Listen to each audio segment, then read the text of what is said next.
Boa tarde, pessoal. Bem-vindos mais uma vez aqui ao Descomplicando o Direito do Trabalho.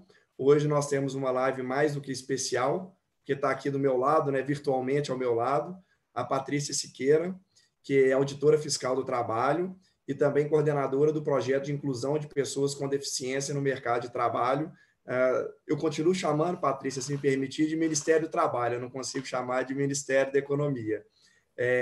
Não é a primeira vez que a gente recebe aí os auditores fiscais do trabalho, já recebemos aqui o Tiago Raso, seu colega, a doutora Cristiane também há 2 semanas atrás, e sempre trazendo, né, muitos esclarecimentos para todo mundo que segue aqui o nosso canal.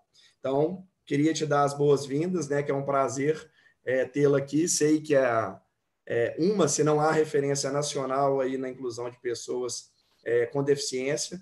Então, seja muito bem-vinda aí para o nosso bate-papo descomplicado. Obrigada, Júlio. Primeiramente, queria agradecer o convite. É um prazer a gente estar aqui podendo informar um pouquinho de uma forma descomplicada. Eu acho que a melhor forma da gente trazer informação é descomplicando o que é bastante complicado, né? Exatamente. Muita responsabilidade suceder meus colegas Tiago e Cristiane, que são dois super colegas, muito especializados, né, naquilo que eles trabalham, e agradeço aí os elogios, mas não é tanta referência assim não, são muitos anos de estrada.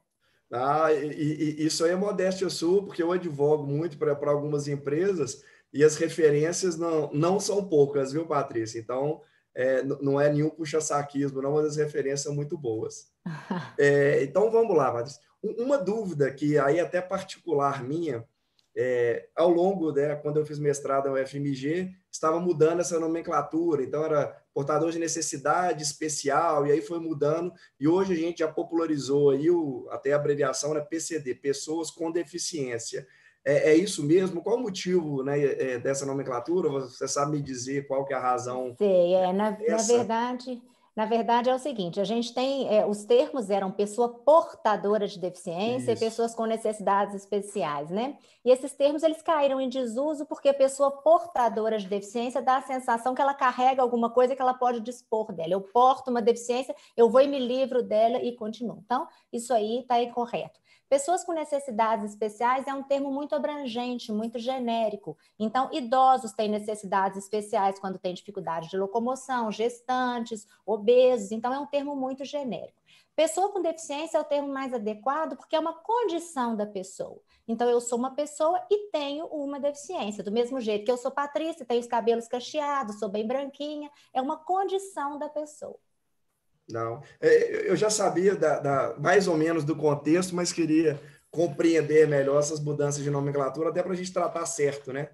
É importante, muita gente, inclusive do mundo jurídico, assim, ainda não sabe da nomenclatura. Sim, e para as sim. pessoas com deficiência é muito importante usar a terminologia correta, né? Elas fazem questão e eu acho que está certíssimo. Também acho, até pelos estigmas que já existem, então a gente tem que quebrar essas situações e utilizar a nomenclatura adequada. Acho que faz total sentido e parte, né, desse contexto.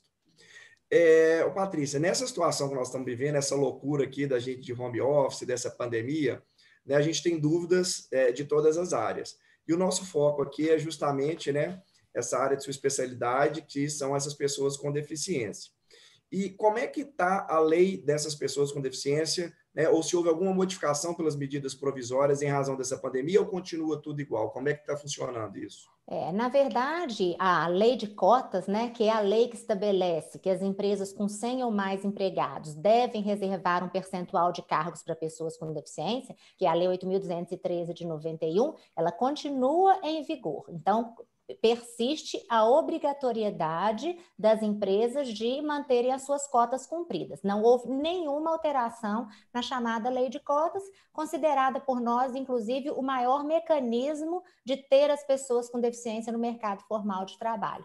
Então, além de ser muito importante, a pandemia nisso não alterou em nada. A gente não tem nada nas MPs que altere a legislação das cotas. Então, persiste aquela, né, obrigatoriedade, a princípio, do cumprimento das cotas. A gente vai chegar lá, mas só para ficar bem claro, né? Persiste a obrigatoriedade. As empresas continuam sujeitas ao cumprimento das cotas determinadas na lei de acordo com os percentuais, né? E as MPs, né, 927 e a 936, foram criadas nesse espírito de manutenção do emprego e renda, né? Isso está bem explícito até no texto, principalmente da 936. Mas algumas empresas a gente já vai vendo, hoje mesmo eu tive consultas, olha, eu tenho uma pessoa, um aposentado, que antes da portaria determinar que não podia, tinha feito até suspensão, já adotei as outras medidas, enfim, vou ter que dispensar essa pessoa, existe algum óbice legal. E aí eu pergunto aqui para você na nossa realidade, é um empregador que está em alguma dificuldade econômica diante da pandemia. Ele pode dispensar esse trabalhador, né, com deficiência ou que foi reabilitado, e se não puder, qual a consequência jurídica que pode advir, né, de um ato desse? Então, na verdade, essa lei de cotas que a gente vinha tratando dela, ela tem um parágrafo primeiro que diz o seguinte: a empresa só poderá dispensar sem justa causa uma pessoa com deficiência ou reabilitado após a contratação de outra pessoa com deficiência ou reabilitado. Isso continua em vigor. Então, se eu dispenso alguém sem justa causa, eu tenho que substituir e continuar cumprindo a minha cota, né? Então, teoricamente, a empresa não poderia demitir as pessoas com deficiência. Inclusive, é necessário que a gente diga que a fiscalização do trabalho ela está totalmente direcionada para a proteção da saúde dessas pessoas e para essa manutenção dos postos de trabalho. Então, através do E-Social, a gente está monitorando essa questão dessas dispensas e também a questão da proporcionalidade dessas dispensas em relação ao conjunto de empregados da empresa. Então, vamos que uma empresa tem empregados com deficiência e sem deficiência, e ela está dispensando um percentual maior de pessoas com deficiência do que de pessoas que não têm. Então, aí além da questão da dispensa, vai haver uma discriminação. Então, são duas coisas que não podem acontecer, que estão sujeitas à multa, realmente, à autuação. E nesses casos, se for uma dispensa, vamos dizer, ilegal, né, nesse contexto, esse trabalhador ele pode pleitear a sua reintegração ou, né, pensando na ótica dele, saindo até um pouco do seu campo aí de atuação, ou seria só essa penalidade administrativa? A legislação, ela só traz a questão da penalidade administrativa. Então, a gente não tem nada na lei que diga que ele tem direito à reintegração. Até porque o entendimento que a gente tem da lei, que a lei não trouxe uma estabilidade para a pessoa com deficiência. Ela quer que os cargos sejam ocupados por pessoas com deficiência dentro daquela empresa. Entretanto, existe uma construção jurisprudencial forte já, que determina, em muitos casos, a reintegração dessas pessoas. Então, é importante que a gente diga que a jurisprudência, eu posso ousar dizer que a jurisprudência dominante, ela tem realmente feito essa reintegração das pessoas ilegalmente dispensadas. Exatamente. Eu tive até um caso defendendo uma empresa nesse sentido, e havia essa controvérsia da época, porque houve de fato a substituição, mas ela foi um pouco posterior, né? Essa era até uma outra pergunta que eu queria te fazer, se isso é válido. Nesse caso concreto, não foi considerada, não me lembro aqui de cabeça, já tem alguns anos, se era 2 meses depois da dispensa, que houve a contratação de uma nova pessoa, né, para preenchimento daquela vaga. Mas o juiz entendeu que, ao realizar a dispensa, sem a imediata contratação ou a anterior contratação de outra pessoa com deficiência, aquela dispensa, portanto, era nula, né? Ele nem entrou tanto na questão da estabilidade, que minha tese de defesa era justamente essa, né? Que você muito bem colocou, não é uma determinação de estabilidade ou garantia de emprego, como a gente vê, mas, né, a legislação tem um outro viés, mas a construção jurisprudencial é essa mesma. Mas vocês admitem esse preenchimento de cota posterior, vamos assim dizer? Na verdade, porque a lei é muito clara, porque ela diz assim: a dispensa só poderá ocorrer após a contratação. Então, teria que ser antes. Então, a gente, na fiscalização, como nos cabe essa fiscalização, nós resolvemos determinar quão antes, né? Quanto tempo antes eu posso contratar uma pessoa para considerá-la um substituto? Então, nós estipulamos 90 dias, que seria o período máximo de um contrato de experiência. Então, até 90 dias antes, quer dizer, né, em qualquer desses 90 dias você pode contratar. E nós também temos uma flexibilidade durante a fiscalização, que é a questão do aviso prévio indenizado. Se o aviso prévio for indenizado, a gente dá o prazo da prorrogação do aviso, né? esqueci o termo agora, mas da questão do aviso prévio indenizado para frente, então a gente daria o prazo do aviso prévio indenizado, da projeção, isso. Da projeção do aviso prévio. Então, a gente dá o prazo também da projeção do aviso. Isso não é muito unânime. Isso é a tese majoritária dentro do Ministério do Trabalho. Eu gosto de chamar de Ministério do Trabalho também. Eu também. Então, essa é a tese majoritária do Ministério do Trabalho. Mas alguns colegas entendem, não estão errados em entender, que realmente não poderia ter nem essa projeção do aviso, uma vez que a lei não determina, tá? Não, ótimo. Até antes de fazer para a próxima pergunta aqui, Patrícia, até deixar para quem está nos assistindo aí, que tiver alguma pergunta, já vi que o José Eduardo aqui já fez uma pergunta no chat, então, quem tiver alguma outra dúvida, eu vou monitorando aqui ao longo desse nosso bate-papo, né, e já deixar abraço aqui para a Ana Silvia, né, que participou da live aqui comigo ontem, tratamos alguns temas delicados, está bem interessante, quem não assistiu está aí disponível, deixar aqui também um beijo para a Jéssica, um abraço aqui para a Cal do Carmo, também está aqui nos prestigiando. Então, vamos continuar aqui, Patrícia. Nessa época de pandemia, tem algum dispositivo na legislação, já que você não disse que houve nenhuma alteração, que protege essas pessoas com deficiência? Na verdade, para as pessoas com deficiência ficarem tranquilas, eu posso dizer que a gente tem uma legislação farta de proteção às pessoas com deficiência, né? Então, a gente tem a Lei Brasileira de Inclusão, também conhecido como Estatuto da Pessoa com Deficiência, ele prevê expressamente em seu artigo 10 que nos casos de pandemia, de calamidade pública, as pessoas com deficiência são consideradas vulneráveis. Então, a gente tem uma previsão de considerá-las já vulneráveis pela condição da deficiência. Esse não é um critério absoluto e nem genérico. A gente não pode tratá-lo desta forma, mas a gente tem essa previsão legal. E a ONU também, através da diretora de proteção dos direitos das pessoas com deficiência, Catalina Devandas, ela também se manifestou no sentido de que todos os países têm uma atenção especial às pessoas com deficiência devido às vulnerabilidades a que os mesmos estão sujeitos. Ótimo. E aí uma situação que até surgiu na live que eu fiz ontem, Patrícia, que a gente estava discutindo até a respeito da grávida, né, ter que ser afastada do trabalho em virtude da pandemia, haja vista a decisão do Supremo, né, muito bem-vinda, que não permite o trabalho das gestantes e lactantes em ambiente insalubre, por fazer uma analogia com um grupo de risco.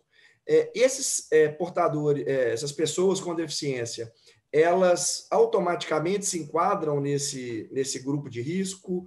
Como é que o Ministério atua para proteger essas pessoas, assim, no sentido prático, no dia a dia? Nós estamos entendendo que não é um critério genérico e um critério absoluto, que todas as pessoas com deficiência deveriam ser afastadas. O nosso entendimento não tem sido esse. O que a gente tem feito é uma análise individualizada da situação de cada um. Vamos ressaltar que, na verdade, todo e qualquer trabalhador deveria estar vivendo, neste momento, o chamado isolamento social. Então, a gente tem uma determinação do Ministério da Saúde de isolamento social máximo, né? Mas algumas pessoas estão em atividades essenciais e elas vão permanecer trabalhando, e para algumas pessoas também é interessante que continue trabalhando, por questões, inclusive, psíquicas, né? A gente tem gente de todo jeito. Com as pessoas com deficiência não é diferente. Então, a gente tem que analisar quais são as vulnerabilidades. Então, a gente pode citar como exemplo a dificuldade de acessibilidade no trajeto para o trabalho e dentro dos próprios ambientes de trabalho.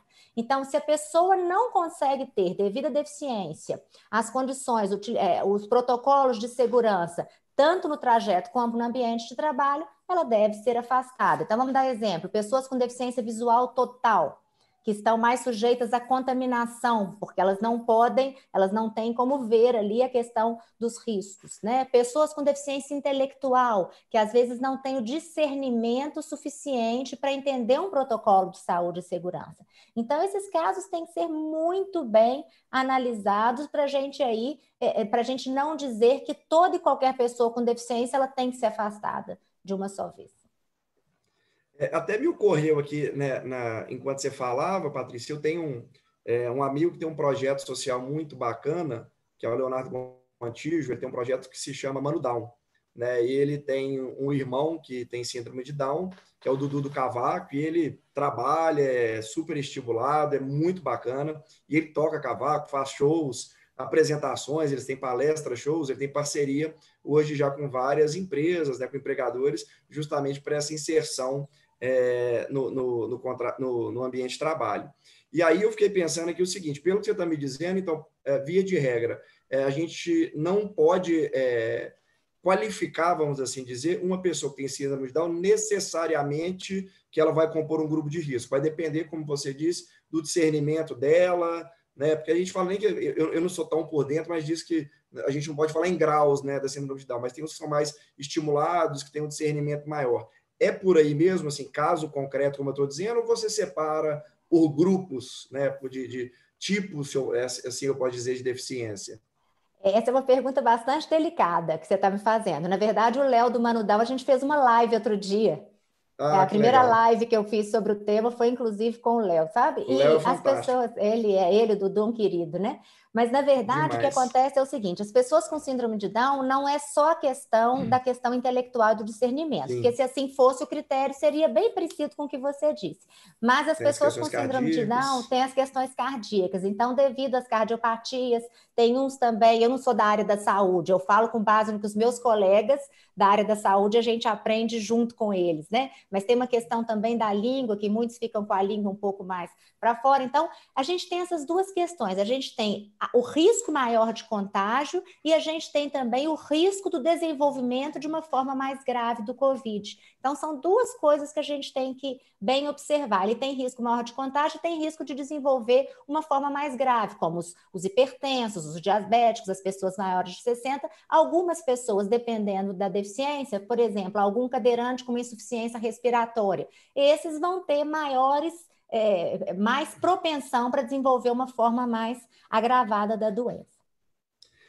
Então, Patrícia, aí uma dúvida concreta até que eu tive. Há pouco tempo eu recebi até de um cliente uma recomendação por parte do Ministério do Trabalho de afastamento dessas pessoas com deficiência do ambiente de trabalho. Eu não estou com ela aqui aberta, mas em linhas gerais é uma recomendação. Então, assim, nesse caráter orientativo, nessa função orientativa do Ministério do Trabalho, de vocês, auditores, é exatamente isso que a gente tem que fazer no caso concreto. Então, se eu tenho uma pessoa, vamos dizer, que ela tem uma deficiência física, né? Uma deficiência física, ela não tenha um braço, vamos dizer assim.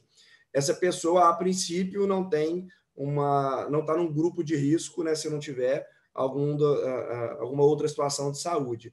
Então, legalmente, em termos, inclusive, de fiscalização, eu posso mantê-la no trabalho. Às vezes ela até quer, como você diz, mas eu posso mantê-la no trabalho sem maiores problemas.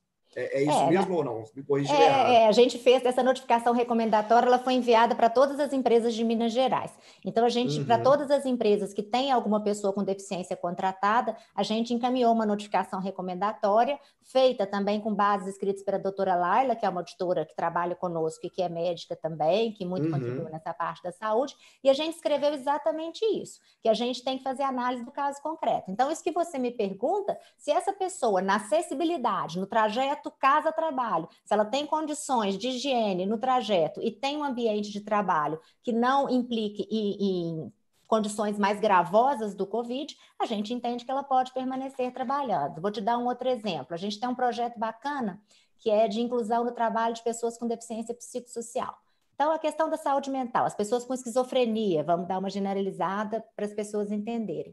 Nesse quadro, essas pessoas que têm alguma questão de saúde mental, a gente tem aqueles que podem desenvolver quadros mais graves permanecendo no trabalho. Eles trabalham muito em supermercados. Então, alguns podem piorar, estarem mais propensos à questão dos surtos, etc. Para outras pessoas, o trabalho é um estabilizador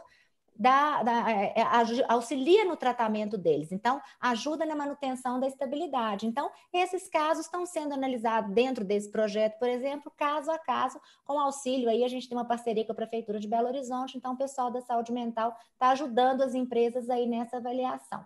A gente tem que usar sempre o bom senso, a gente não pode generalizar nem para um lado e nem para o outro. Ainda mais no momento, como tem se falado muito, né, no momento, eu até receio dessa palavra, mas tem se utilizado um momento de exceção, né? O momento eu não gosto muito da terminologia, mas tem se utilizado, então aí que esse bom senso tem que prevalecer. E nessa ótica, é recomendável que o empregador, né, Patrícia, se for o caso, requeira ao médico do trabalho uma avaliação dessa pessoa para justamente ter a certeza, né, porque é dever do empregador garantir o meio ambiente de trabalho seguro. Ele é responsável pela saúde de seus trabalhadores. Então, nessa avaliação, acredito eu que seja recomendável a participação também dos médicos do trabalho, né, que tem, acho que talvez aí um papel fundamental, né?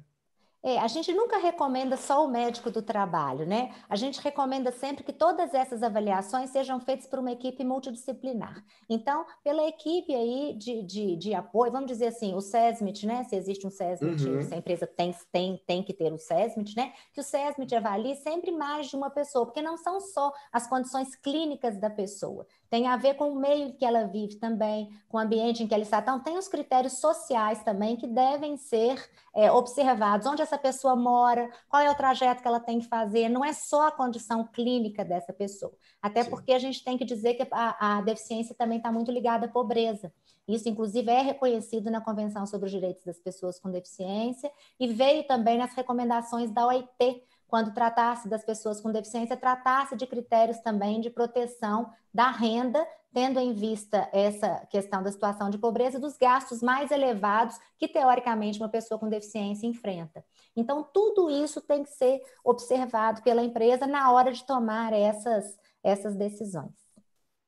Um ponto que me chamou a atenção que na sua fala, Patrícia, eu queria até emendar mais uma pergunta, que eu até disse aqui o que é óbvio, né, que o empregador é responsável pelo meio de ambiente de trabalho sadio, seguro, etc.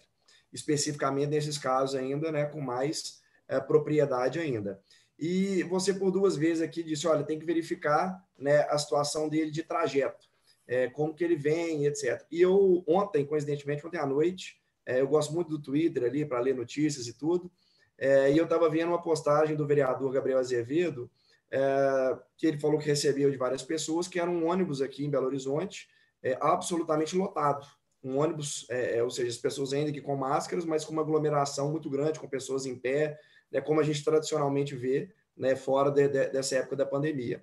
Então, a empresa também tem que ter esse cuidado, vamos dizer, nesse momento especialmente, com esse trajeto, as condições que ele vai se deslocar para a empresa, eventualmente até disponibilizando ao invés do Vale Transporte, por exemplo, pensando aqui um Uber ou algum colega que possa buscá-lo, isso também tem que ser observado no caso concreto. Essa é a recomendação de vocês. Com relação às pessoas com deficiência, a acessibilidade é um critério muito importante que a gente deve observar. E a gente não tem na nossa cidade, é público isso, né? Todos nós sabemos, a gente não tem uma acessibilidade ideal. Então, se a gente não tem uma acessibilidade ideal para vários tipos de pessoas com deficiência, isso terá que ser observado. Se a gente for falar do total de empregados com deficiência ou não, essa questão da contaminação no trajeto aí dá margem para você fazer uma live aí com alguém Exato. Da área de saúde e segurança, não seria eu a mais indicada, mas dá uma discussão muito grande da questão se no trajeto é ou não é ocupacional, aí vale a pena esticar esse assunto por muito tempo. Mas vamos focar na pessoa com deficiência, é fundamental que se olhe essa questão dos critérios de acessibilidade. Que além de professor, eu sou advogado, Patrícia, aí a gente fica pensando sempre nos problemas, e na advocacia preventiva, que é o mais difícil, né, e o que eu tento estimular aqui no canal é a prevenção.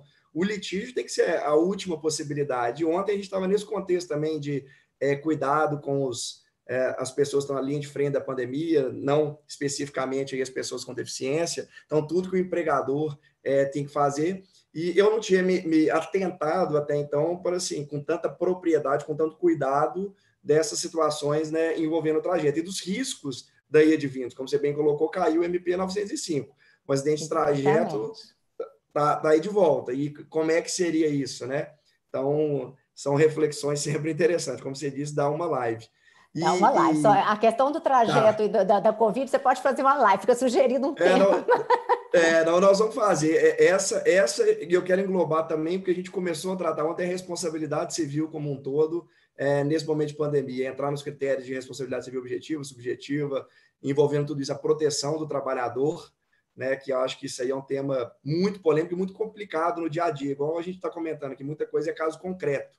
né? E as pessoas, né, nossos clientes, as pessoas, os alunos, querem, assim, uma resposta categórica. Falam, depende, né? Depende da situação, depende da deficiência que a pessoa tem, depende se ele se enquadra ou não no grupo de risco, igual acho que foi o Zé Eduardo colocou aqui no grupo, todo mundo tem que ser afastado, você já esclareceu, né? Para a gente que não. E essas pessoas, então, né, caminhando aqui na nossa conversa, que permanecem trabalhando, os cuidados adicionais que se recomenda para o empregador ter, o distanciamento entre as pessoas, o uso de máscara, o uso de álcool gel, é similar ou idêntico àqueles que são recomendáveis para os outros trabalhadores, ou tem alguma coisa específica também?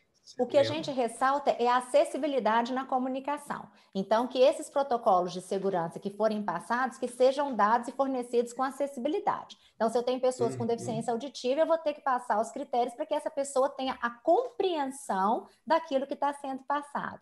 Se a pessoa tem deficiência visual, da mesma forma, eu vou ter que passar de forma que ela tenha acessibilidade àquele conteúdo que está sendo passado. Então, basicamente, o que a gente entende é que seguir os protocolos mais rigorosos e, né, os protocolos que estão sendo exigidos e aí divulgados pelo Ministério da Saúde, etc., e sempre tendo em vista que as pessoas com deficiência têm que ter essa questão da acessibilidade. A gente tem várias notas já falando das pessoas com deficiência, né? A gente tem a própria ONU já se manifestou, a AIT já se manifestou, o Conselho Nacional de Saúde aqui também manifestou a preocupação com a vulnerabilidade das pessoas com deficiência no ambiente de trabalho. Então, é imprescindível que o empregador tenha esse olhar, né, dentro do critério de igualdade que a gente usa, o critério aristotélico aí de tratar de forma desigual os desiguais. Então, esse olhar diferenciado a gente vai ter que ter. Mas a gente não quer generalizar dizendo que o simples fato de ser uma pessoa com deficiência a coloca na situação de risco, apesar de estarmos todos os trabalhadores em situação de certa forma de risco, porque a gente defende a todo momento e durante anos que as pessoas com deficiência podem, devem e estão dentro do mercado formal de trabalho. Então, se a gente defende isso, depois a gente vai generalizar e dizer que todos eles devem estar fora do mercado de trabalho, a gente precisa de um meio termo aí nessa questão. Nós já temos várias perguntas aqui, Patrícia, mas eu vou desenvolver a nossa linha aqui de raciocínio, que eu já tinha mais ou menos planejado para ficar mais claro para todo mundo e mais descomplicado, né, como é o objetivo. Então, eu fiz uma sequência mais lógica aqui para não ficarmos num bate-papo, como até talvez mais gostoso, mas talvez não fique tão didático para quem nos assiste.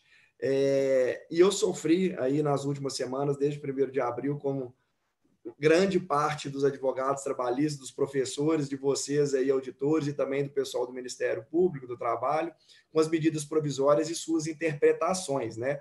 E a que deu mais polêmica, até fiz um vídeo aqui no canal sobre a situação do aposentado, haja vista que na primeira live que fizemos aqui, foi até com o Thiago, foi levantada por ele uma interpretação de que o aposentado não poderia fazer jus às medidas da MP, notadamente a suspensão do contrato, na medida em que ele não receberia o benefício emergencial. Então, embora não houvesse uma vedação expressa, era uma interpretação ali muito plausível no contexto da medida provisória 936. E isso veio, né, 20 e poucos dias depois, com a portaria que aí sim estabeleceu. E eu postei isso e deu uma polêmica Enfim, como que está funcionando, ou melhor, o afastamento dessas pessoas com deficiência?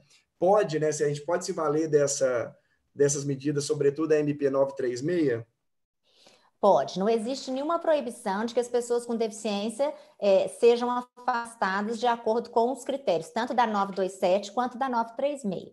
Sempre o que a gente sugeriu no primeiro momento foi que fossem adotados os critérios da MP 927. Então, antecipação de férias, férias coletivas, compensação de jornada, né, a questão do banco de horas, antecipação de feriado, todas aquelas medidas que não prejudicariam a renda da pessoa. Então, num primeiro momento, inclusive, várias empresas se utilizaram aí da questão da 927. Da 936, surgiu uma questão, uma dúvida bem interessante, porque foi o seguinte, empresas que estão ativas, vou dar um exemplo, supermercados, farmácias, eles estão ativos, ou seja, eles não estão tendo redução de faturamento, eles não estão na paralisação decorrente do do decreto de situação de calamidade pública. Poderiam essas empresas, então, usar os critérios de suspensão e redução de jornada de trabalho para afastar as pessoas com deficiência? Então, se a gente for julgar, for pensar no que é justo, a gente entende que não, que esse afastamento ele deveria ser previdenciário. Só que não será previdenciário, porque para a previdência a gente tem que ter um fato gerador, tem que ter uma lei que determine, etc. Então, considerando a situação, nós estamos entendendo que sim, não existe nada que seja um obstáculo, né? Obstaculize essa questão da pessoa com deficiência ela ser afastada nos critérios da MP 936, tanto a redução quanto a suspensão do contrato de trabalho. Então, em que pese esse entendimento um pouco discriminatório, porque se a empresa não está paralisada, não reduziu as atividades, por que ela vai se utilizar de uma ajuda governamental para deixar essas pessoas em casa? Mas isso é permitido e pode ser usado, e está sendo usado pelas empresas para o afastamento das pessoas com deficiência que não devem permanecer no ambiente de trabalho. O que não pode, Patrícia, como você bem colocou, em qualquer situação, primeiro, né, utilizar a medida provisória sem necessidade, né? Isso acho que já está muito claro para a grande maioria. Espero eu, né? Já foi falado aqui em outras lives, em vídeos. As medidas provisórias se destinam a quem de fato precisa, não é para quem está em plena atividade ou até melhor e quer economizar, vamos assim dizer, utilizando esses instrumentos. Isso aí é completamente, né, descabido. Mas o que eu vejo muito, e foi uma dúvida também que surgiu aí até na live de ontem, por exemplo, nós tratamos aqui da gestante, da possibilidade jurídica da adoção dessas medidas, e eu defendo que não há possibilidade, mas eu tenho um incômodo muito grande, como é que fica a situação da licença maternidade, né? Então, assim, em relação a essas pessoas com deficiência, não há o ato de adotar, né, essas medidas, como você bem colocou, não implica, né, sendo tudo em perfeita harmonia com os demais trabalhadores, não implica por si só uma discriminação. Porque eu já vi vários empregadores com esse receio, não, pode parecer que eu estou discriminando essa pessoa aqui, e é justamente a lógica contrária, como você salientou aqui anteriormente, que se pretende desconstituir com toda essa atuação de vocês, é que essas pessoas devem ter as mesmas oportunidades e devem ser tratadas da mesma maneira que os demais funcionários, inclusive nesse momento. O meu raciocínio está correto? Seu raciocínio está correto. Nosso raciocínio, a gente está pensando da mesma forma, né? O entendimento da fiscalização é que são medidas que visam a proteção desses trabalhadores. Então, é interessante que eles não permaneçam no ambiente de trabalho. Se é interessante e existem medidas, né? Tanto que se torna cada vez mais difícil a questão da dispensa da pessoa com deficiência. Pois se a empresa tem alternativas de afastamento dessas pessoas sem dispensá-la, para que ela vai dispensá-la? Então, isso reforçou, de certa forma, a impossibilidade das empresas de dispensarem os seus trabalhadores com deficiência, já que existem essas medidas governamentais. São as ideais? Não são as ideais. Dependendo do salário, vai ter perda salarial, tem a questão da contribuição facultativa para a Previdência, que isso é um prejuízo, né, para o empregado, mas qual prejuízo é maior? A gente tem que pesar na balança. Então, talvez ele permanecer naquele ambiente de trabalho, que pode ser mais contagioso ou gravoso se ele contrair o Covid, então é melhor que ele se afaste. Tem até uma pergunta que era uma dúvida que eu tinha também, uma pergunta do Fernando, acho que é Heinderich, que eu acho que é assim que pronuncia, ele é do Instituto Meta Social. Ele pergunta o seguinte: qual é o mínimo de horas semanais que pode ser adotado para uma pessoa com deficiência, né, nessas hipóteses, principalmente de redução? Eu posso adotar, pelo que você está me dizendo, qualquer uma delas. Não existe um mínimo ali que eu tenho que preservar, uma regra especial a esse respeito, não. Mesma regra, certo? Mesma regra dos demais trabalhadores. Então, as reduções de jornada elas estão previstas na MP, né? Com a redução proporcional do salário. Então, a redução da jornada ela vai ser conforme a redução proporcional do salário. Eu posso reduzir a jornada 25%, bom, entre 25% e 70%, né, de acordo com os critérios da MP, então eu vou reduzir a jornada de acordo com a redução de salário. Não tem eu tenho que manter o mínimo, eu tenho que manter. A gente não tem uma determinação nesse sentido, como não tem para os outros trabalhadores. A gente tem que ter o trabalhador com deficiência, nesses critérios, ele é um trabalhador como outro trabalhador. Não existem exceções nesse sentido. Se eu posso reduzir a jornada de um trabalhador sem deficiência, eu posso reduzir a jornada de um trabalhador com deficiência dentro dos critérios dos percentuais previstos lá na MP 936. Essa mensagem em sua, Patrick, que você vem enfatizando, que eu acho que é muito importante, porque muitas vezes eu vejo quando advogo muito para empresas, que há um temor, né? Tem que ter um cuidado especial pela situação especial dessa pessoa, mas isso dentro, vamos dizer assim, de uma normalidade, porque senão acaba virando até uma discriminação, né? Se você tratá-la, às vezes, até de maneira diferenciada, pode não ser juridicamente uma discriminação, mas a pessoa não vai se sentir como as outras, e esse é o objetivo da legislação, da fiscalização, né, do trabalho. Então, eu acho que esse ponto que você está enfatizando aqui é muito importante para as pessoas entenderem como atuar. Né? Porque muitos ficam assim, eu não posso fazer isso, então, com a pessoa com deficiência? Pode, claro que pode. E os cuidados que a gente tem que ter com ela, pelo que você já disse aqui, são os mesmos cuidados que temos com as pessoas que compõem o grupo de risco. Né? Então, não temos aí situações especiais.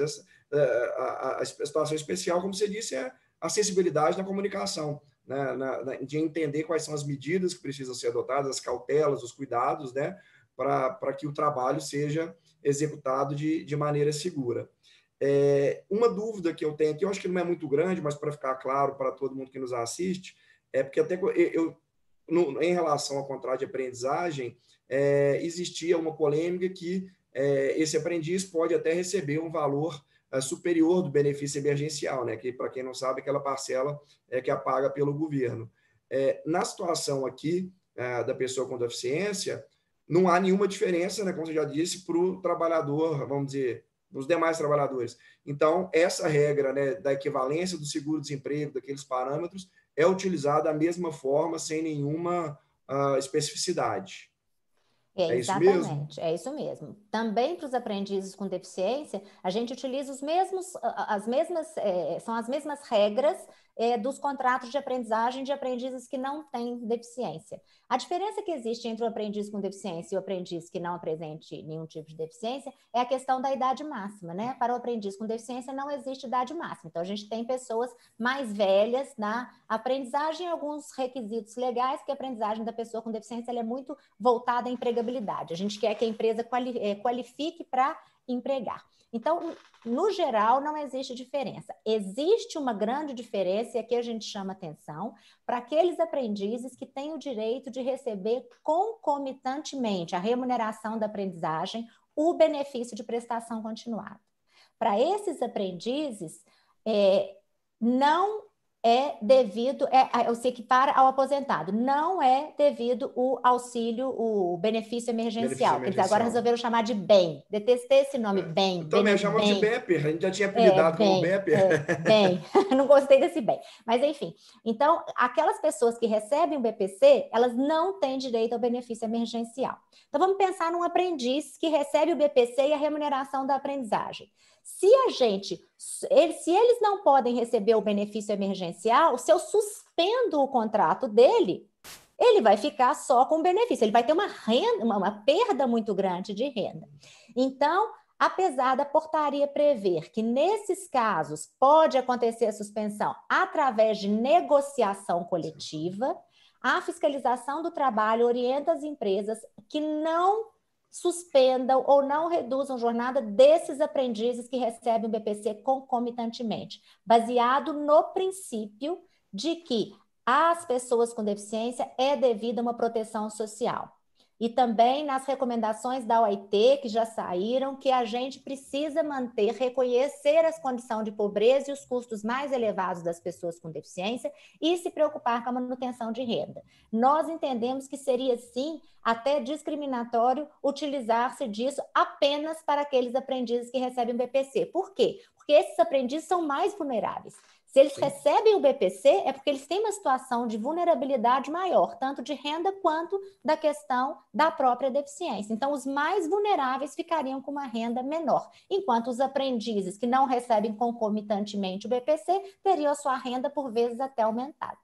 Então, isso é quase um defeito que saiu na medida provisória. Exatamente, esse era o meu comentário. Eu não vejo a menor razoabilidade ou lógica nessa impossibilidade de acumulação que está sendo praticada, né, que foi definida aí pela MP e pela portaria, na medida em que essas pessoas se recebem algum outro benefício, como se elencou aí o benefício de prestação continuada, justamente compõe um grupo de pessoas com maior vulnerabilidade social, ou até mesmo de saúde. Se eu tenho um aposentado, primeiro que o aposentado contribuiu para ter aquele direito, ele não está recebendo tecnicamente ali um auxílio social, como existem outros benefícios com essa natureza, como o próprio BPC aí em espécie, né, no sentido estrito.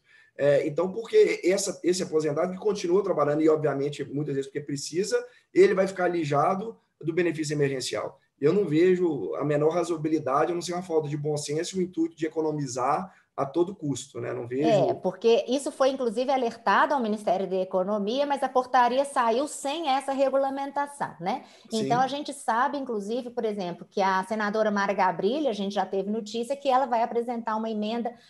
O próprio, se não me engano, o CNS, na sua nota, já pediu para que o Ministério da Economia fizesse uma revisão nisso. Me parece que o CONAD também está para soltar uma nota aí, também dizendo dessa questão. É uma impropriedade técnica também, porque lá na MP está dito benefício previdenciário de prestação continuada. Não é um benefício previdenciário, é um benefício assistencial. Então, realmente houve uma impropriedade ali e isso precisa ser corrigido. De qualquer forma, na notificação que a notificação nacional que está para sair do Ministério da Economia, ela está só aguardando a aprovação do subsecretário de Inspeção do Trabalho, a gente coloca bem objetivamente que nós não recomendamos que se utilize dessa suspensão para esses aprendizes. E além dessa lógica, né, Patrícia, dessa falta de lógica, essa imprecisão terminológica causou uma dúvida enorme. Eu, quando te disse aqui que eu divulguei aqui, principalmente foi no Instagram, divulguei lá no meu perfil, que é o bahia.julia, divulguei, fiz um post, divulguei, olha, aposentado, não pode, expliquei certinho lá no feed. E as pessoas da área previdenciária, professores, colegas, amigos, eram Julião, mas o que ele está falando aqui, a lei é do BPC assistencial. Eu falei, não, gente, não está. Porque se você fazer a análise sistemática, você vai ver ali que está havendo, por exemplo, a exceção da pensão por morte e do auxílio doença. Então, aqui, eles estão tratando um BPC como gênero. Então, eu tive até que gravar depois aquele vídeo que eu te falei aqui, justamente começando por isso. Daí eu nem sei, sou da área previdenciária, eu não sei muito desse métier aí, mas eu tive que me aventurar para falar, olha, esse caráter aqui é social, é completamente diferente dos outros, né, para mostrar até a falta de razoabilidade da portaria, mas, né, é um entendimento que tem aí. E só uma pergunta sobre essa situação que você me disse aqui, da recomendação de vocês, mesmo por negociação coletiva, não sugerirem, né, que seja feita a suspensão desses contratos, desses aprendizes, dessas pessoas, né, aprendizes os aprendizes que recebem o BPC cumulativamente. Mesmo se o empregador se dispuser a pagar aquela ajuda compensatória, ou aí você acha que muda de figura? Eu acho que muda de figura. Se houver a manutenção da renda, mas aí, na verdade, vai ficar um pouco elas por elas, né? Porque a remuneração da aprendizagem já é tão baixa, em geral não passa, né? Porque aquela bolsa baseada no salário mínimo hora, então a gente tem de 400 a 600 reais no máximo. Então, o empregador vai fazer o quê? Ele vai receber o BPC dele, que ele já recebe, vai dar uma ajuda compensatória de quanto? Vai diminuir isso? Então, a gente entende que ele não deve ter ter perda de nenhum tipo de renda, né? A gente entende que ele não deve perder a renda, deve ter a manutenção da sua renda integral, já que não é uma renda, já é uma renda, vamos dizer assim, diminuída e uma pessoa em situação de vulnerabilidade. Eu fico pensando só naquelas situações em que a empresa acaba paralisando um setor ou toda a sua atividade e necessita suspender os contratos. Eu tenho até alguns clientes assim, por exemplo, bares, casas noturnas ou lojas de shopping. Então, não tem como simplesmente trabalhar. Então, se não for feita a suspensão desse contrato, vai ter que ser feita uma licença remunerada. E aí, por mais que a economia seja singela, e às vezes até para administração de pessoal, essa ajuda compensatória, que sempre que possível, né, é bem-vinda. Eu conheço vários clientes que estão socialmente preocupados com isso e utilizando isso, né? Para quem não sabe, é um pagamento que pode ser feito espontaneamente pelo empregador, em qualquer valor, não necessariamente para complementar a remuneração líquida que a pessoa recebe, é recomendável isso, e tem o caráter indenizatório, né? Então, não incide ali nenhum tipo de encargo. Então, acaba sendo, dependendo do número de pessoas nessa situação, pode ser uma economia que somando um com um ali, porque o que eu vejo hoje, o pessoal está contando até centavo, né? Infelizmente, essa realidade. Aí, nesse contexto, então, poderia ser, né, numa dizer, situação de muita exceção, eu acho que tem que ser a exceção da exceção. E sendo negociado numa negociação coletiva, ou seja, vai exigir um pouco mais de esforço, mas num caráter muito excepcional. Até porque os aprendizes também, eles não podem ser dispensados, a não ser que tenha a extinção do estabelecimento, né? Então, são os aprendizes, eles têm que ser mantidos, é obrigatório da empresa, pelo artigo 433 da CLT, eles não podem aí fazer a dispensa dos aprendizes. Então, a gente considera que isso seja situação bastante excepcional. O que nos dá um pouco de alento é que não são o número de aprendizes que recebem concomitantemente o BPC e que estão aí ativos, não é um número tão expressivo assim, que nos dê a preocupação não vai atingir tantas pessoas assim. Mas essas pessoas precisam dessa proteção. E ainda continuando na aprendizagem aqui, é possível termos um aprendiz com deficiência menor de idade? E aí, se possível, qual seria o cuidado? Ele tem que ser afastado por ser menor de idade? Não tem? Qual que é a orientação aí de vocês sobre aí, isso? Com certeza. Se eles não têm 18 anos, eles têm que obrigatoriamente estarem afastados, porque a situação de contágio, né, a lista TIP proíbe aí o menor de 18 anos trabalhar em qualquer lugar que tenha risco, e hoje a gente tem risco em todos os lugares. Inclusive, o Ministério do Trabalho, ele já continua chamando de Ministério do Trabalho. Em todo o Brasil, foram expedidas notificações, foi feito um levantamento de todas as empresas que não se percebeu pelo E-Social o afastamento dos menores de 18. Então, aqui em Minas, por exemplo, foram mais de 5.000 empresas notificadas para comprovar o afastamento desses menores aprendizes ou não de 18 anos que estão dentro do ambiente de trabalho. Então, isso aí é um cuidado que a gente já está tendo, já foram até expedidas essas notificações. A lógica de vocês é porque a previsão constitucional de que o menor de 18 anos não pode trabalhar no ambiente insalubre. Essa seria basicamente Exatamente. Pela lista TIP, ele não pode ter em nenhum lugar que ofereça risco a ele, né? E hoje em dia, qualquer ambiente de trabalho vai estar fornecendo risco ao menor de 18 anos, considerando que todos deveríamos estar em isolamento social. Isso. E aí, só uma coisa que sempre me atormenta, eu até conversei isso um pouquinho com a Cristiane aqui no dia da live, eu gosto muito desse tema da gestante e essas polêmicas, né, que giram em torno. E uma delas é essa que veio da decisão do Supremo, que a gente até já comentou aqui, que a gestante, a princípio, deve ser afastada desse ambiente insalubre. Nesse contexto, como que você entende? É da mesma maneira que, por exemplo, nós estamos dizendo menor, então todas as grávidas deveriam ser isoladas, desde aquela, que aí eu acho que é muito óbvio, está na linha de frente em um hospital, um profissional da saúde, etc., que aí eu acho que, como você disse, é bom senso, tem que ser afastado, mas, por exemplo, é uma gestante que faz um trabalho administrativo, por esse ambiente hoje ser absolutamente insalubre, né, vamos assim dizer, como vocês enxergam isso? E isso me incomoda, você entendeu? Que fica assim, como que eu faço com essa gestante? É ou não é? Ela tem o direito de resistência, né? De não trabalhar, tem isso. É algo que eu tenho discutido quase em todas as lives, que isso me incomoda muito. Na verdade, a MP 927 ela traz umas prioridades para afastamento, né? Então, são as pessoas consideradas de alto risco. As gestantes se enquadram nos critérios de alto risco. Uma vez que elas se enquadram no quadro de alto risco, o entendimento nosso é que, se ela se enquadra no alto risco, ela prioritariamente, quando se vai fazer uma lista de quem vai ser afastado naquela empresa, elas sejam afastadas. Então, no serviço público, por exemplo, o que aconteceu com os auditores fiscais que têm que estar na rua? Então, quem é grupo de risco pelas comorbidades? Quem é diabético, hipertenso, tem doença imunodepressiva, etc. Essas pessoas estão no home office, não estão indo para a rua. Gestantes e lactantes também estão no home office, não estão indo para a rua. Então, o que a gente sempre aconselha não é deixar a pessoa só em casa. Quem sabe esse administrativo, por exemplo, que você citou, ele pode trabalhar em home office. Nossa. Então, cabe ao empregador conceder os recursos para que essa pessoa consiga trabalhar em home office. Então, tem sempre os grupos prioritários, né? E dentro das pessoas com deficiência, a gente pode seguir essa lógica também. Tem aquelas pessoas que vão ter que ser afastadas desde o primeiro momento e aquelas que, seguindo um rol de prioridade, se a atividade ela não for paralisado. Então, é mais ou menos o que está sendo utilizado, inclusive, no serviço público. A gente está com um número de auditores aí que já está saindo para campo agora. Por quê? Eles não estão enquadrados em nenhuma dessas proibições e o nosso papel está aí junto do trabalhador, junto da sociedade, fiscalizando e cobrando aí os critérios para os trabalhadores, dizendo, inclusive, aproveitando que a gente está numa live, que a gente se encontra solidário também aos empregadores neste momento. A gente não é contrário aos empregadores, a gente está aqui para orientar, para recomendar e muito para ajudar.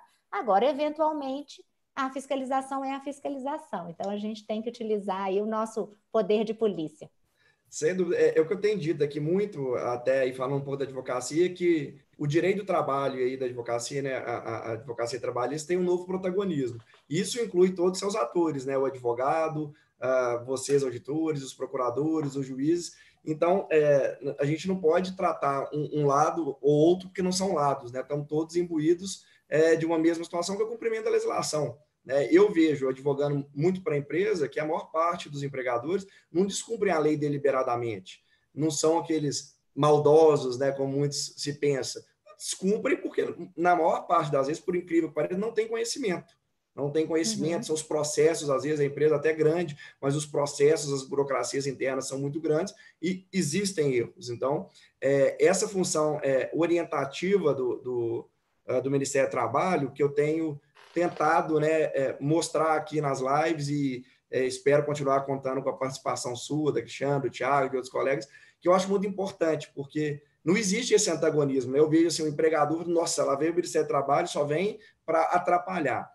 Então, o que você nos diz, né? Você estava falando aí da fiscalização, que vocês já estão indo para campo, nós tivemos aí a revogação também pelo Supremo Tribunal Federal, daquela situação que vocês estavam só na função orientativa e não na função propriamente de autuação. Então, como que é o papel de vocês, sobretudo nesse momento da pandemia? E aí eu enfatizo mais na orientação, que o que a gente está vivendo aqui, né, nessa live é justamente isso, é a orientação, é o debate, é entender, porque para todo mundo cumprir, o objetivo é o cumprimento. Então, como que isso se dá na prática? Vamos dizer, fora aqui do campo da nossa live, nas visitas de vocês aí aos empregadores, como que isso tem se dado? Bom, no primeiro a gente tem que colocar em dois momentos distintos, né? Porque assim que começou a questão da situação de calamidade pública, sai a MP 927, ela diz o seguinte: os auditores fiscais eles vão ficar por 180 dias numa atividade mais orientativa e vão poder fazer autuação, aí se elencava os critérios de acidente, grave iminente risco, etc. Aí isso cai. Aí, então, o que a gente fez? A gente continuou produzindo material e emitindo notificações recomendatórias, porque se a gente não pudesse cobrar agora, a gente podia cobrar depois, ou a gente podia cobrar... Não tem cobrar... anistia, né? Exatamente, a gente podia cobrar e encaminhar, por exemplo, o Ministério Público do Trabalho, que não estaria impedido. Então, a gente não parou de trabalhar nesse momento, que a gente, mesmo não podendo autuar, eu posso cobrar, eu junto a documentação, a empresa tem a obrigação de me apresentar, e eu encaminho aí para os nossos parceiros para as providências cabíveis.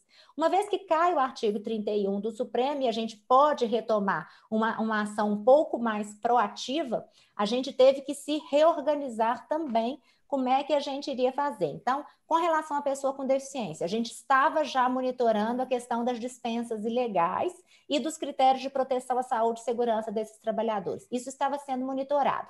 Agora, a partir do momento que a gente detectar, a gente vai estar notificando as empresas e pedindo para elas, olha, essa dispensa foi ilegal, você quer reintegrar?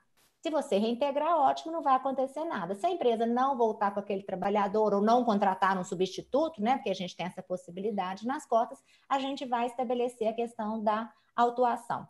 Assim tem acontecido também nas outras áreas da auditoria fiscal. Então, os hospitais, por exemplo, que são ambientes muito complicados, mas que a fiscalização não pode desamparar os trabalhadores. Então, tem auditores que estão trabalhando, emitindo notificações. É uma fiscalização virtual, pedindo aos hospitais para prestar esse esclarecimento e notificando, não é multando nem autuando, notificando no primeiro momento para que providencie isso que se faz necessário. Então, assim que a auditoria está trabalhando, se utilizando muito da fiscalização eletrônica, né, que ela já é regulamentada, ela traz alguns inconvenientes, porque às vezes o e-mail cadastrado na Receita e no E-Social não é o e-mail da empresa, então isso nos dá um pouco de trabalho, mas é uma forma que a gente tem um acesso maior e consegue se proteger também, já que dentro do quadro fiscal também tem pessoas que não podem estar em campo.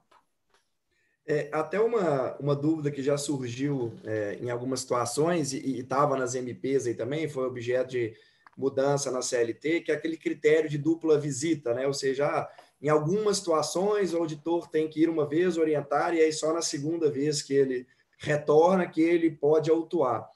Como que é válido aí no nosso universo, nós estamos trabalhando aqui, nessa situação da fiscalização das pessoas com deficiência? Que você me disse que expedem, né, recomendações. Isso seria, vamos dizer, a primeira visita ou não tem esse critério nessa situação que a gente está trabalhando aqui?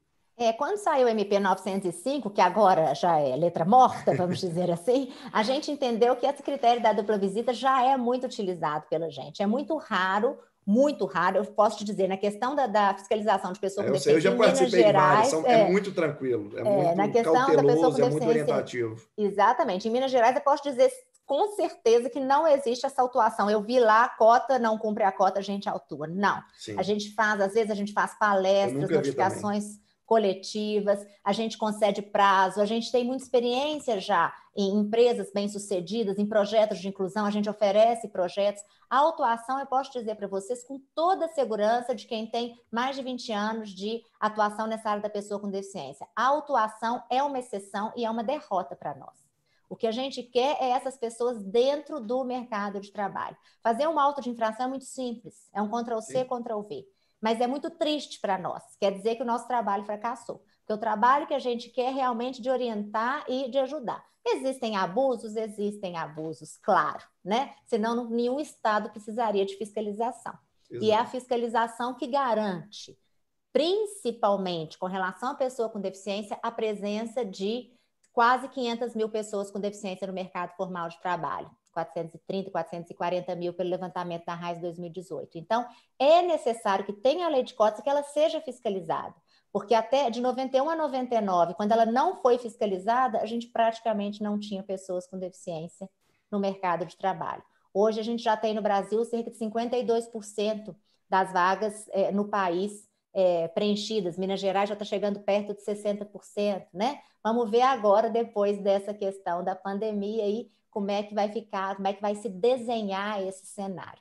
Mas a nossa preocupação é com a proteção à saúde e com a manutenção dos postos de trabalho. Vai ser a nossa maior dedicação. E eu posso dizer que hoje eu recebi já empresas que ainda estão contratando. Então, a gente tem empresas ativas, a gente não está, lógico que não é a maioria, óbvio, né? Mas a gente tem empresas que são essenciais que ainda estão contratando. Então, quer dizer que as coisas estão se movimentando e que as empresas estão percebendo que elas precisam de trabalhar nessa manutenção da cota. E a gente estava até falando ontem aqui na live, Patrícia, dessa responsabilidade social da empresa, que a gente está falando de advocacia preventiva e que muitas vezes uma orientação jurídica ela pode ser pertinente do ponto de vista jurídico, até correta, mas não é o que é socialmente interessante, não é o que, por exemplo, a imagem da empresa é interessante.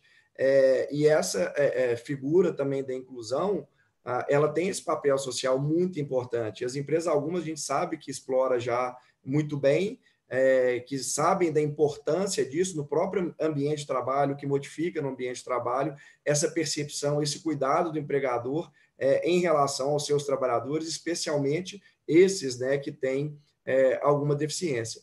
E você falou de projetos, eu já sei do seu trabalho há muito tempo, já participei de fiscalizações, é exatamente como você falou, eu nunca vi autuação direta por conta disso.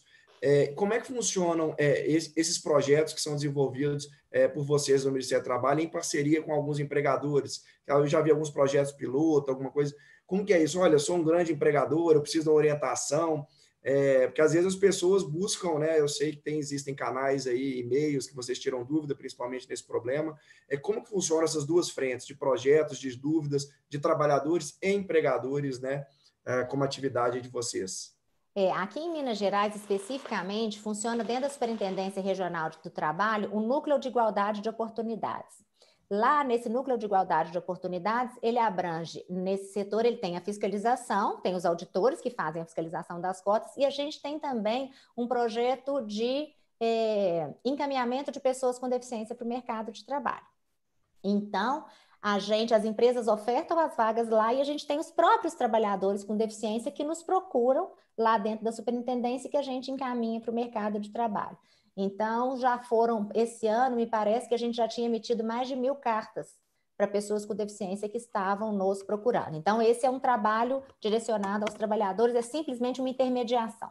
Uma outra situação é o seguinte, eu costumo brincar que para cada panela tem a sua tampa. Então, a gente tem que pegar, isso conta muito com a experiência do auditor fiscal. Então, a empresa chega, ela vai falar da sua atividade, a gente já tem uma vivência, a gente vai dizer, olha, seria interessante para você investir na aprendizagem profissional, numa parceria, porque você vai qualificar essas pessoas e depois absorvê-las, é um caminho interessante para você, muito utilizado hoje, quase todos os projetos envolvem um primeiro momento de aprendizagem das pessoas com deficiência e depois a contratação.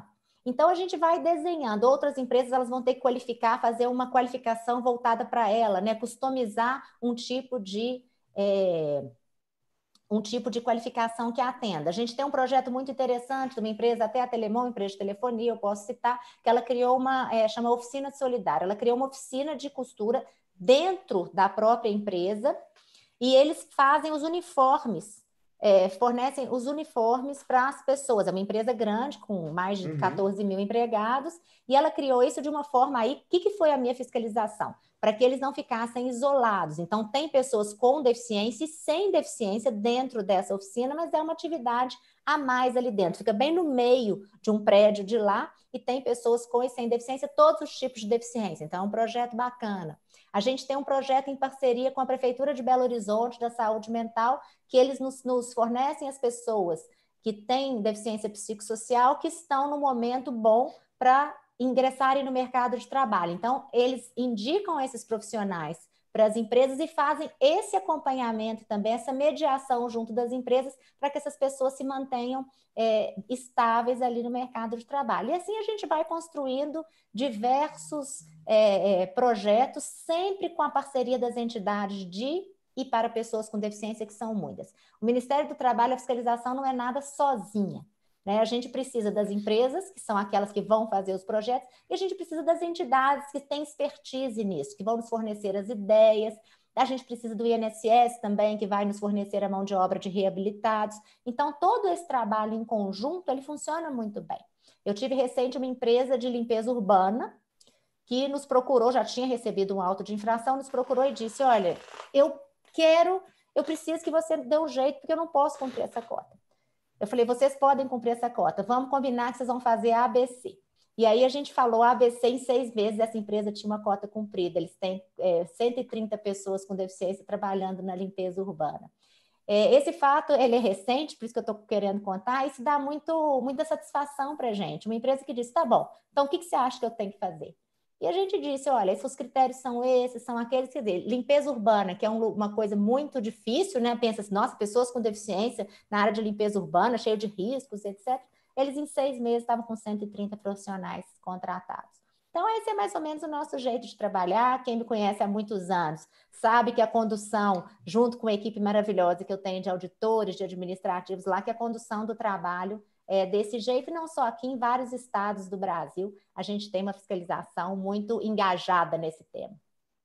Não, bacana. Já para caminhar para o fim, para eu não tomar muito seu tempo, Patrícia, mas é muito bom você nos contar essa experiência, algumas outras situações de projeto, eu já tinha conhecimento também. Então, o empregador, só para ficar claro, ele não precisa, por exemplo, ele dá uma dificuldade de preencher cota, eu vejo isso muitas vezes no dia a dia, ele fala assim, na minha empresa não tem jeito, como é que uma pessoa com deficiência vai trabalhar com uma máquina, vai trabalhar com guindaste, enfim, aqueles óbices naturais, muitas vezes naturais, né, da pessoa que está, vamos dizer, enxergando só aquele caminho ali e não está vendo outras possibilidades. E justamente para achar essas outras possibilidades, o empregador não precisa sequer ser autuado, ser notificado para cumprir a cota. Se ele verifica que não está conseguindo cumpri-la ou não está vendo caminhos, ele pode acionar vocês? É isso mesmo? Pode nos acionar. A gente tem várias empresas que nos procuram hoje já espontaneamente, né? Ou espontaneamente ou sutilmente também encaminhadas pelo Ministério Público do Trabalho, mas eles vêm atrás da gente. A gente tem um fórum também de inclusão e acessibilidade.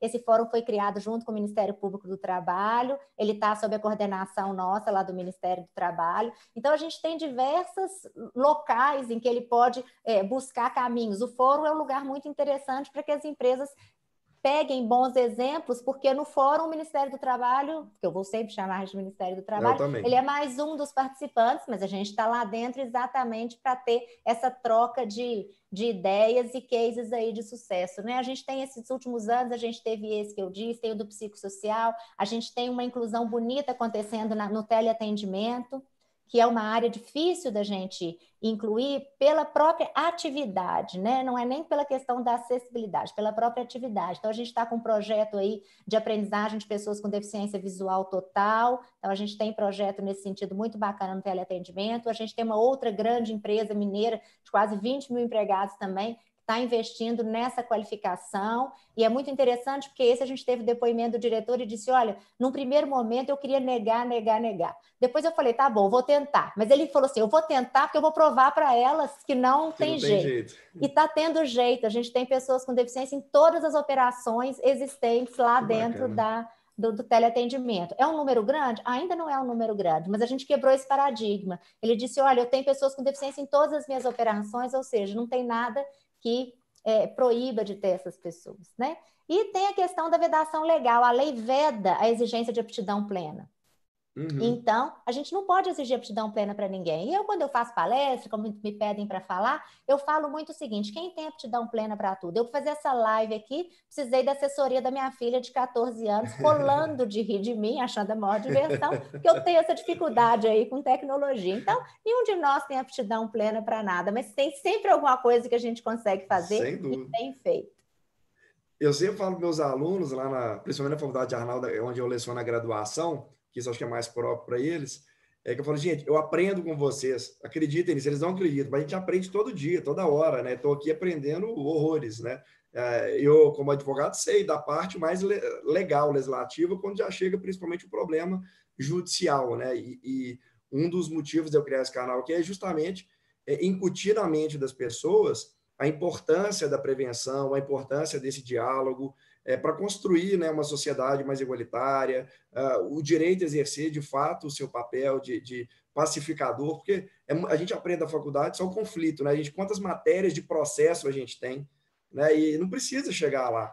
Então, assim, um dos motivos que me motivou a criar esse canal é justamente, além de tornar mais acessível, numa linguagem mais tranquila para as pessoas, o direito, explicar, né, o direito, também ter essa propagação das boas práticas, da legislação, para as pessoas de fato cumprirem, né? Porque eu vejo na minha experiência, as pessoas, via de regra, não descumprem por maldade, falam assim, olha, eu vou descumprir aqui deliberadamente. Óbvio que tem situações assim, como tem bons e maus empregadores, bons e maus trabalhadores, isso em qualquer área, mas isso que é muito importante de trazer aqui, por isso tem feito questão de convidar, né, você, seus colegas, porque é sempre importante trazer um conhecimento que, às vezes, as pessoas têm esse preconceito, né, de, não, se eu for no Ministério do Trabalho, eu vou ser autuado, eu não posso nem passar na porta do Ministério do Trabalho. A gente ouve muito isso, né? Então, é muito importante essa sua fala para a gente quebrar paradigmas.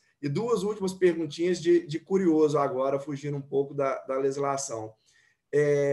Você sabe me dizer quantas pessoas com deficiência a gente tem já incluídas no mercado de trabalho e qual que é o universo de descumprimento de cotas, ou seja, tem esse descumprimento ainda, quantas pessoas deveriam estar já incluídas? Você tem esses números? Do Brasil ou em Minas Gerais? Os dois, se você tiver, melhor. Eu sou curioso. No Brasil, a gente tem cerca de 440 mil pessoas com deficiência no mercado formal de trabalho, de acordo com a RAIS 2018. Então, a gente tem cerca de 52% da cota do país cumprida. A gente pode, um colega meu, Cal, de São Paulo, ele fala, e eu vou falar como ele diz o seguinte, a gente pode interpretar esse dado de duas formas. De uma forma positiva, no sentido de que nos últimos anos a gente conseguiu ter pessoas com deficiência ocupando o mercado formal de trabalho, a gente teve isso subiu muito rapidamente nos últimos anos, muito graças à fiscalização, não porque eu sou da auditoria fiscal, mas eu acho que essa cobrança que foi quebrando paradigmas e a gente teve essa questão das pessoas presentes no mercado de trabalho, e de uma forma talvez negativa, porque se a gente colocar o universo de trabalhadores com deficiência em relação a todos os trabalhadores do Brasil, eles representam só 1% dos trabalhadores no mercado formal. Então, esse número precisa crescer. A gente tem que ter mais do que 1% de trabalhadores com deficiência dentro do mercado formal aí do Brasil. Minas Gerais, a gente tem um dado melhor, a gente já está chegando, a gente tem cerca de 58% da cota cumprida. Então, a gente tem uma média superior aí à média nacional no cumprimento das cotas. Então, Minas também teve um crescente, eu posso dizer que o crescimento maior foi de 2013 para cá, que eu acho que realmente foi quando esses percentuais subiram de uma forma aí bem maior, e ano a ano aumenta a presença de pessoas com deficiência no trabalho, o que é bastante interessante também. Então, a gente não está entrando aí numa curva achatada, a gente está numa curva que é o termo da moda, né? A gente está aí numa curva, a gente está aí numa curva ascendente com relação à presença das pessoas com deficiência no trabalho. E a gente faz uma análise muito de municípios, né? Então, a gente atua muito olhando cada município. Então, a gente tem municípios aqui em Minas Gerais que chegam a 70%, 75% de cota cumprida, e a gente tem municípios que a gente tem que trabalhar um pouquinho mais. Pessoal do Triângulo, se tiver alguém aí, é um lugar que a gente está trabalhando bastante. A gente quer dar uma apertadinha aí para ver se a gente sobe a curva. E eu perguntei, fiz a mesma pergunta para a Cristiane a respeito da legislação internacional na ocasião do contrato de aprendizagem, que era até a pergunta que também tinha surgido aqui no chat, lá na live que eu fiz com ela. E ela até me disse, olha, o Brasil, na verdade, é referência na legislação de aprendizagem, de boas práticas nesse meio. Eu acredito que também seja, né, nessa questão da pessoa com deficiência. E é isso mesmo? Existem, né, outras inspirações? Porque hoje tudo é assim, nos Estados Unidos pode, no Brasil é diferente. Então, eu estou gostando de fazer essa pergunta do direito comparado justamente para quebrar paradigmas. Nosso legislador é péssimo, eu tenho algumas reservas quanto à reforma trabalhista, do ponto de vista técnico mesmo, as MPs, como a gente já comentou. E aí, no que toca ao PCD? A gente tem uma das legislações mais robustas do mundo na relação à pessoa com deficiência. A gente tem uma legislação muito forte, muito farta aqui no Brasil com relação aos critérios de proteção.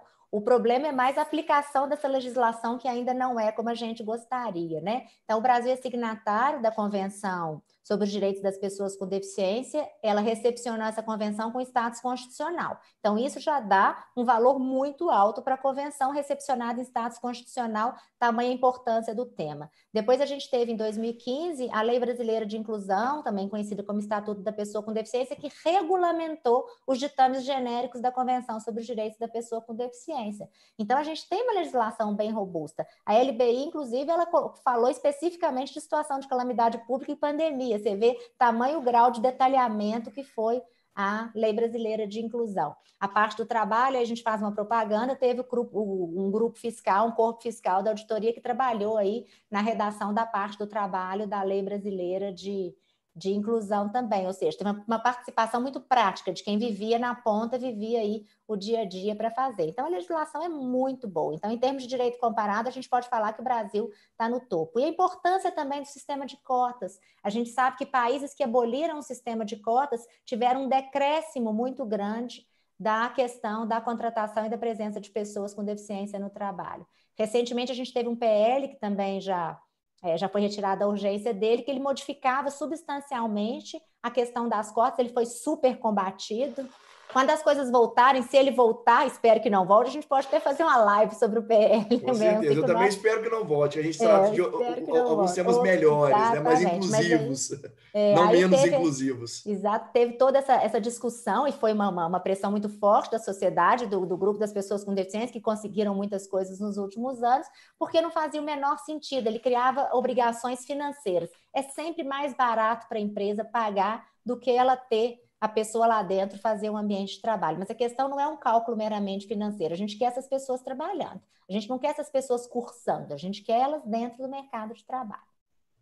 Não, ótimo, Patrícia. E só uma última mesmo, agora que eu vi aqui no chat, eu esqueci de fazer essa pergunta e ela é interessante. Você falou de recomendações, de notas técnicas, etc. E uma pessoa que eu já até perdi aqui perguntou, isso vale nacionalmente? Acho que ela estava em São Paulo, ou são recomendações setorizadas, no caso aqui, só em Minas Gerais? Não, Minas Gerais a gente já expediu, o Estado de Minas ele já expediu as notificações. E isso vai ser feito nacionalmente. Então, vai sair uma nota nacional, ela está já sendo analisada pelo subsecretário da Inspeção do Trabalho, ela vai sair nacionalmente. Se ela não sair nacionalmente, ela vai sair por estado, mas ela vai sair e nos mesmos termos. Então, se ela não sair como uma orientação nacional, ela vai sair por estado, mas sempre nos mesmos termos, porque ela foi concebida pelo grupo de auditores que coordenam esse projeto. A gente é obrigatório dentro do Ministério do Trabalho, né, Economia, esse projeto de inclusão de pessoas com deficiência. Então, em todos os lugares onde a gente tem